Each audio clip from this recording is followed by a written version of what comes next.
Fala, galerinha do xadrez, tudo beleza? Copa da FIDE, mais de 200 jogadores, Magnus Carlsen, os jogadores lutando por uma vaga no torneio de candidatos, né? Para o Carlsen, tanto faz essa vaga, porque ele era o campeão do mundo, né? Então ele não estava muito preocupado com a vaga para o torneio de candidatos, mas ele resolveu ir disputar o torneio e eliminar alguns aí. Ele falou, esse aqui eu não quero jogar contra ele no Mundial, vou lá jogar e vou expulsar alguns jogadores aí do torneio, né? Aqui nós temos semifinal, Magnus Carlsen contra Etienne Bacrot aqui, meus amigos, e aliás, quartas de final aqui. Na semifinal, o Magnus Carlsen acabou pegando o Ian Duda e foi eliminado pelo Ian Duda. O Ian Duda foi campeão dessa FIDE World Cup 2021 e o segundo colocado foi Sergei Karyakin. Os dois conseguiram vaga para o torneio de candidatos e depois deu aquele rolo todo lá, né? Que o Karyakin não jogou, deu problema lá no negócio da Rússia, não vou jogar, enfim, deu umas coisas lá, problema político e tudo mais, e o Karyakin acabou saindo, né, do torneio de candidatos. Loucura. E, enfim, meus amigos, pandemia, né, um monte de coisa bizarra rolando. Mas aqui, então, a gente tem esse torneio Magnus Carlsen contra Etienne Bacrot, e essa partida é cheia de sacrifício, ela é muito, muito, muito interessante. E ela começa com o peão do rei E4, jogado pelo francês. Temos aqui E5 pelo Noruga, cavalo vem para F3, cavalo C6. E aqui bispo B5, abertura espanhola, ou Rui Lopes. A6, bispo atacado, volta para casa de A4, a defesa morfe. Cavalo vem para F6, ataca o peão central. Roque prioriza o desenvolvimento. Oba, vou tomar. Pode tomar, mas não é que vai ganhar peão, hein? Não tem essa ilusão. Você pode, mas você vai devolver material logo mais. Então, para quê? Magnus Carlsen prefere desenvolver peça. Torre E1 foi jogado. B5 ataca o bispo. Bispo vem para B3 e o Carlsen aqui coloca o rei em segurança, faz o roque. Ambos os jogadores fizeram esses lances com muita velocidade. Ritmo de jogo desse torneio. A gente tem essa informação aqui na tela, olha só. Vamos trazer aqui para vocês essa informação. Então, aqui foi o ranking final, tá? Aqui o Magnus Carlsen venceu de maneira convincente o Bacrot, foi eliminado pelo Ian Duda, e o Ian Duda e o Karyakin disputaram primeiro e segundo lugares, e o Carlsen ficou em terceiro aqui vencendo o Fedosiev. Agora, só ritmo de jogo, a gente tem aqui, ó, foi 90 minutos para cada jogador até o lance 40. Chegou no lance 40, ganha mais meia hora, tá bom? E 30 segundos de acréscimo por lance desde o lance número 1, tá? Então esse aqui é o nosso ritmo de jogo para esta partida, tá bom? Que segue com o lance A4, meus amigos. A variante anti-Marshall. O que significa anti-Marshall aqui, né?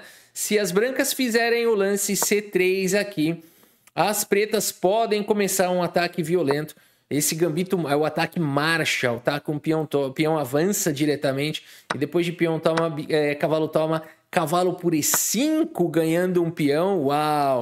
Isso aqui parece bom porque agora o cavalo está atacado, mas você tem algumas maneiras de continuar. Tem bispo B7, tem C6 aqui, a variante moderna do ataque Marshall.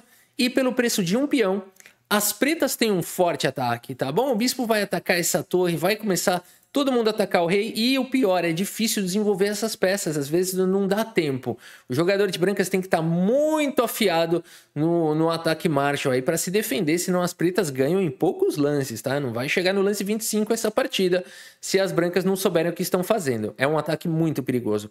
Por isso muita gente vai para essas linhas anti-Marshall, que é o lance A4. Magnus Carlsen joga com bispo B7, segue o desenvolvimento com pressão aqui no peão central. D3 foi jogado e aqui é curioso. É nesse momento que o Carlsen joga, não, é no próximo lance. Aqui ele ainda joga D6 com velocidade, protege o peão central, dá liberdade aqui para o cavalo poder se movimentar. Bispo D2 foi jogado controlando o salto do cavalo aqui para casa de A5. E o Carlsen pensa, galera, é muito engraçado isso, porque a gente está no lance 10. O Carlsen joga xadrez desde que ele é criança e a gente imagina que esse tipo de posição de Rui Lopes que o Carlsen já tenha jogado dezenas de vezes. E na verdade não, né? Sempre tem uma diferençazinha. Essas posições de Rui Lopes são sempre muito parecidas, mas sempre tem uma diferença assim, o bispo não estava em B7, o peão já estava em H6, esse peão já estava em H3. Sempre tem alguma coisinha diferente ali, né? Então aqui tem que decifrar. E o Carlsen pensa por um tempão nessa posição e vai pro lance dama D7. Galera, ele gastou quase meia hora aqui para fazer esse lance, tá? E é o melhor lance da posição. Então é muito interessante de observar como aqui o Magnus Carlsen não é para achar o lance, né? Você fala, nossa, mas por que ele levou meia hora para achar esse lance, né? Esse lance é bem natural, inclusive você conecta aqui as torres, né? Termina o desenvolvimento. Por que ele levou meia hora para achar? Eu bati o olho e achei, né? Alguns podem estar pensando assim, né? E de fato alguns podem ter batido o olho nessa posição e pensado assim, puxa, esse é o mais natural, né? Vou jogar. Por que o Carlsen levou meia hora? Será que ele demorou meia hora para encontrar esse lance? Não, ele deve ter batido o olho também e achado. O ponto todo é que ele não está procurando um lance aqui. Ele está procurando o plano da partida. Né? Um plano assim, onde eu vou querer colocar minhas peças, em que ala que eu vou atacar, qual vai ser o prosseguimento, né? O fluxo, o meu plano. Né? Então, por isso ele leva meia hora aqui para decifrar o que ele vai jogar para os próximos lances aqui da partida. E muitas vezes é isso, tá, galera? Quem tá começando no xadrez sempre acha que tem que achar o próximo lance, né? E é natural que seja assim, e tudo bem, faz parte. Mas conforme vai evoluindo no jogo de xadrez, você não mexe um peão sequer não é visualizar, tá? Não é questão de visualizar, vou visualizar 5 lances à frente, 7 lances à frente. Não se trata disso muitas vezes. Se trata de você entender que tipo de posição você vai querer jogar. E isso é uma coisa que vem com o tempo e com a prática. Cavalo C3 e com isso tudo. Na prática também não adianta. Tem um cara aí, cara, eu não vou falar o nome, mas tem um canal gringo que o cara tá no dia 720, precisa admirar, reconhecer a consistência dele. Parece ser um cara muito legal. E ele tá no dia 720, jogando todo dia. O nome da série dele é Jogando Todo Dia até eu chegar em 2000 de rating. Ele começou com 1450 de rating. Ele já tá postando conteúdo diário, já faz 2 anos. Tem que tirar o chapéu para a consistência dele. Qual que é o rating dele hoje, depois de 2 anos, jogando todos os dias? O mesmo, tá? O mesmo. E você fala, puxa, mas por quê? Porque ele só joga, né? E muita gente eu já falei isso para ele, tá bom? Porque é um cara que, puxa, eu reconheço, um cara legal. Parece ser um cara muito legal. E uma pessoa que realmente tem a consistência de postar vídeo 2 anos seguidos, eu sei o que é isso. Eu tô postando todo dia há 7 anos. Eu sei o esforço que é isso. E aí muito canal não emplaca por causa disso, porque falta consistência. A pessoa uma hora não aguenta, né? Principalmente no começo, que você vai postando vídeo e não tem retorno, a pessoa desanima. Você tem que ter resiliência.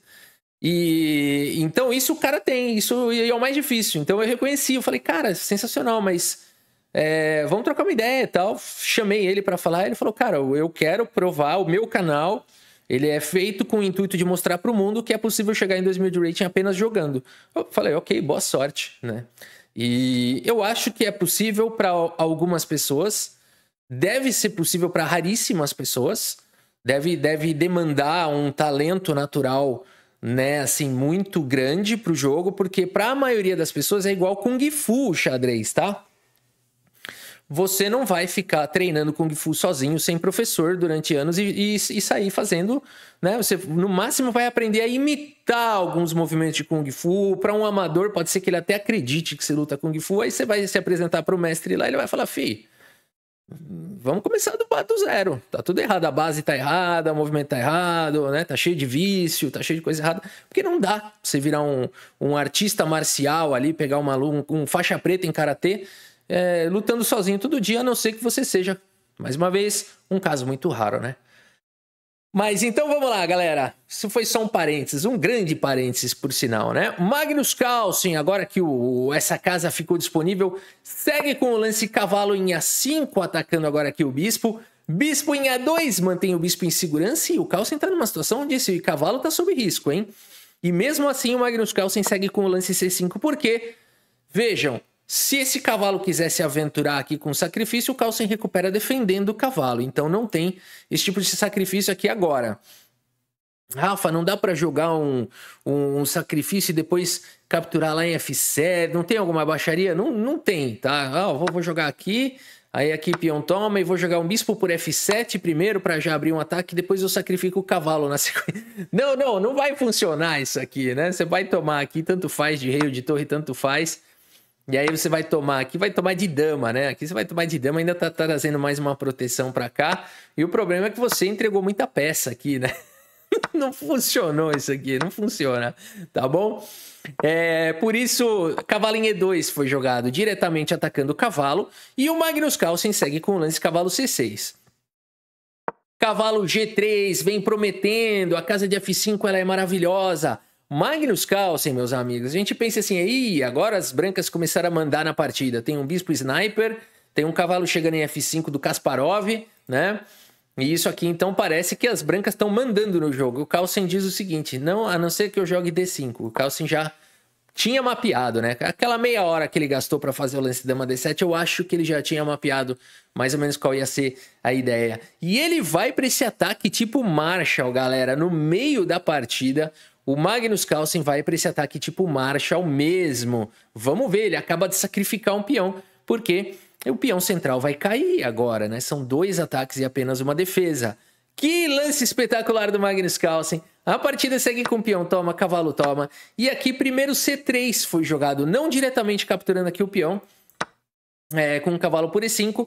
Poderia seguir dessa maneira, mas bispo F6 diretamente já traz aqui a possibilidade de contra-jogo, né? Aqui imediatamente recupera o peão.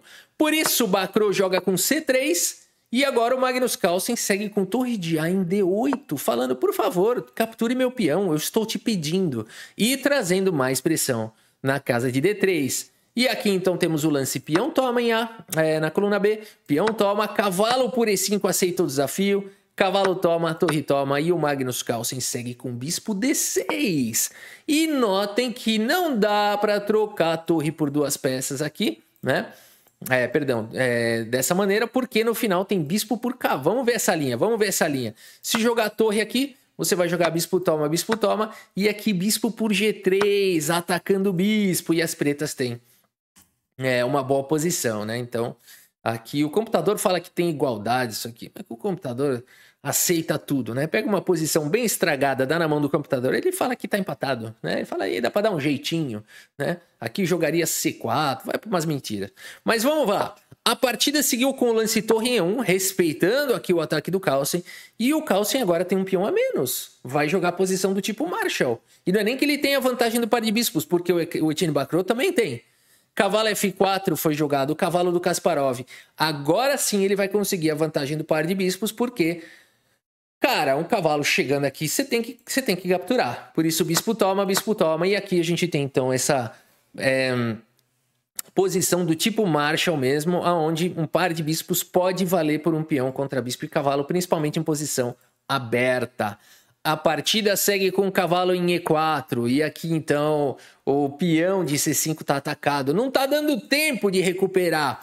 Por isso, o Magnus Carlsen joga com o lance dama C7. Mantém a pressão aqui em H2. Mantém a proteção do seu peão de C5. E mantém também uma pressão na coluna D. Muito bem, Bacro joga agora com o lance G3, ataca o bispo, protege o peão. Bispo em E5 foi jogado pelo Carlsen, dificultando o avanço do peão de D3, que é um alvo. E aqui as brancas têm que jogar um lance do tipo dama H5, não foi encontrado na partida. Dama H5 seria forte, porque aqui as brancas têm um ataque violento. O Magnus Carlsen teria que eliminar esse cavalo antes que ele chegasse para ajudar a dar mate. Mas a torre chega no jogo. A torre chega chegando. Por exemplo, depois de torre toma, a torre em H4. E aqui as pretas têm que ter a frieza de deixar tomar aqui em H7. O que é assustador no momento.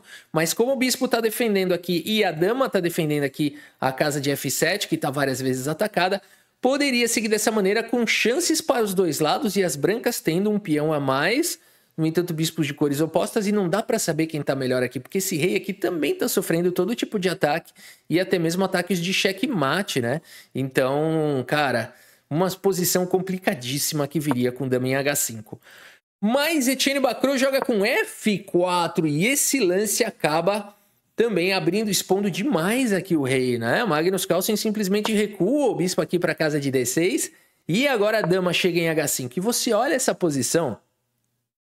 Cá entre nós, você olha para essa posição, você fala, cara, um cavalo bem centralizado, um bispo sniper, a dama chegando, ataques de checkmate estão se desenvolvendo e brancas têm além de tudo um peão a mais. Quem tá melhor aqui? Pretas. né? É surpreendente. Eu no primeiro olhar não pensaria isso, né? Nem no segundo, talvez. Mas a máquina já fala que as pretas estão melhores, né? Surpreendente, porque eu tenho certeza que dentro de si o Bakro tá falando, é hoje que eu ganho do Noruga, né? Vamos ver. Magnus Carlsen segue com essa pancadinha aqui, dama C6. Uau! Dama C6 não dá mais para jogar o cavalo G5 por conta de dama G2 aqui entregando cheque mate. Por isso a partida segue com o lance dama em H3 e agora sim existe ameaça de cavalo aqui atacando tudo. Esse lance aqui, cara, esse lance é destruidor. E o Magnus Carlsen segue, portanto, com o lance C4, o melhor lance da posição, tapando a visão aqui do bispo, atacando o defensor aqui do cavalo. Se, por exemplo, o peão toma, já tá rasgando um F5 aqui, não? Não, primeiro B por C4, existe uma ameaça aqui de F5. Tem que tomar cuidado aqui. O F5 direto, qual que é o problema? Esse aqui é bom para as brancas, né? F5 direto... F5 direto não dá para jogar porque tá na vez das brancas. Esse aqui é o único... Mas tudo bem. Se não fosse por isso, seria um bom lance, hein? Cuidado aqui. Cuidado. Se eu posso jogar esse... E se você não prestar atenção na partida, eu vou jogar esse aqui também, hein? Bom, meus amigos, a partida seguiu com D4, mantendo aí a posição fechada. E agora o Magnus Carlsen segue com torre de D em 8. Seria bom aqui o lance F5, agora sim. Mas cavalo F2 parece segurar. A dama tá defendendo em G2, o cavalo tá defendendo em H1. Parece segurar.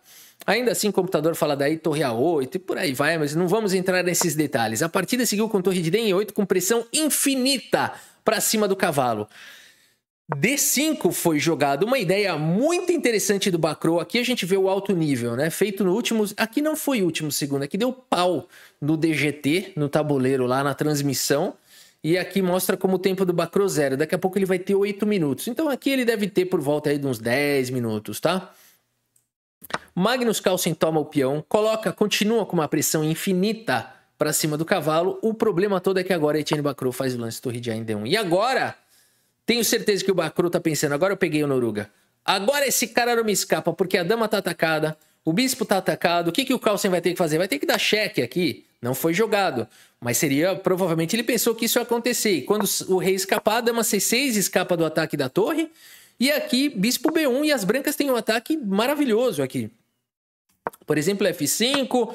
E depois aqui de cavalo toma, torre toma. E depois de algumas trocas, dama recupera. Mas torre E5 e as brancas têm um ataque muito difícil de parar. Peão a mais e um forte ataque, né? Poderia seguir dessa maneira. Provavelmente foi isso que estava imaginando, né? Essa é a expectativa do Etienne Bakro. Foi isso que ele imaginou. No entanto, Magnus Carlsen acaba com todos os sonhos do francês. Com uma cajadada só. Magnus Carlsen segue com o lance, meus amigos. Torre por E4 foi jogado aqui pelo Noruga. Que lance é esse? Deixando a dama, meus amigos. A partida... E aqui você não tem mais o que fazer, tem que tomar mesmo. Torre por dama foi jogado. Magnus Carlsen segue com torre por E1 com cheque. Aí você fala, mas vai pegar duas torres pela dama. Mais ou menos. Porque aqui agora rei F2 e a torre tá atacada, não dá tempo de você tomar. E agora o Magnus Carlsen tem a torre atacada e o bispo atacado. Deu ruim isso aqui, Carlsen, deu ruim. Hoje é o dia do francês. Não. Magnus Carlsen segue com torre de F em 8. E o francês vai falando, pera um pouco, a vitória tá perto, tá longe, eu não sei mais. E agora qual que é o problema? A torre não pode se mexer direito. Porque esse torre por bispo, a torre chega dando checkmate imediatamente. Notem que o rei aqui não tem fuga. Por isso a partida segue com o lance torre E5, uma ideia esperta de cortar a conexão aqui entre as torres. Agora o rei tá ameaçando a torre, o Carlsen fala sem problema. Segue capturando a torre, 5 minutos pro Carlsen, 8 minutos pro Bakro. Rei por E1 foi jogado e agora bispo por C3 é um cheque duplo. Não dá tempo de tomar o bispo. A partida segue com rei em F1 e aqui o Magnus Carlsen joga com o lance bispo C8, o fino da posição, o fino. Porque bispo por B2 estaria levando dama D7, meus amigos. E como é que você faz aqui? É chora, né? Aqui haveria choro e ranger de dentes. Por isso o Magnus Carlsen segue com o fino. Bispo C8, atacando a dama. E o bispo aqui tá meio bamba, mas agora a partida segue com o lance dama G2, mantendo o controle da casa de H3, o que é importante. E o Carlsen joga com bispo F5, meus amigos. Que lance é esse? Com o bispo caindo? Não tô entendendo mais nada que esse norueguês está fazendo aqui. Aqui o negócio é o seguinte, se peão toma, Magnus Carlsen vai seguir com o bispo em D3 com cheque. E agora, tanto faz. Rei aqui tenta escapar, cheque. O rei tenta escapar, cheque. O rei não sei o que, toma aqui. E o Magnus Carlsen, no final dessa bagunça, tem um final com um peão a mais.